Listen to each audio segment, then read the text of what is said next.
యేసుక్రీస్తు నామములో మీ అందరికీ నా యొక్క హృదయపూర్వక వందనములు. ఈరోజు దేవుడిచ్చిన అద్భుతమైన మాటలు కీర్తనలు 84:4 వచనము.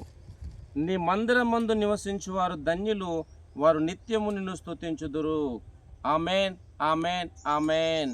క్రీస్తునందు ప్రేమైన సహోదరి సహోదరులకు ఈరోజు దేవుడిచ్చిన అద్భుతమైన మాటలను బట్టి మనము దేవుని స్తుతించాలి. ఇక్కడ దేవుని యొక్క వాక్య భాగంలో చూసినట్లయితే, నీ మందిరమందు నివసించువారు ధన్యులు, వారు నిత్యము నిన్ను స్తుతించుదురు అని దేవుని యొక్క వాక్యం రాయబడినది. క్రీస్తునందు ప్రేమైన సహోదరి సహోదరులారా, వేరే పరిస్థితుల్లో ఉన్నను దేవుని సన్నిధికి వెళ్ళండి, దేవుని స్తుతించండి, దేవుని యొక్క నామాన్ని మయపరుస్తూ ముందుకు సాగండి. ఎందుకంటే నీ మందిరమందు నివసించువారు ధన్యులు, వారు నిత్యం స్తుతించుదురు అని దేవుని యొక్క వాక్యభావం రాసి ఉంటుండగా దేవుని సన్నిధికి వెళ్తూ ఆయన యొక్క నామాన్ని మయపరుతూ ముందుకు సాగుదాం. ప్రార్థన. ప్రేమగల దేవా, మీకు వందనాలు తండ్రి. మీరు ఇచ్చిన అద్భుతమైన నీ మాటలను బట్టి మనం స్తుతిస్తున్నాను తండ్రి, మీకు వందనాలు.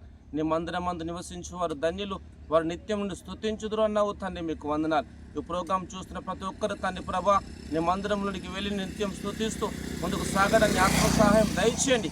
ప్రతి కుటుంబాన్ని దీవించమని, ఆశీర్వదించమని, మేలు చేయమని యేసుక్రీస్తు నామములో ప్రార్థిస్తున్నాను తండ్రి. Amen, amen, amen. Thank you.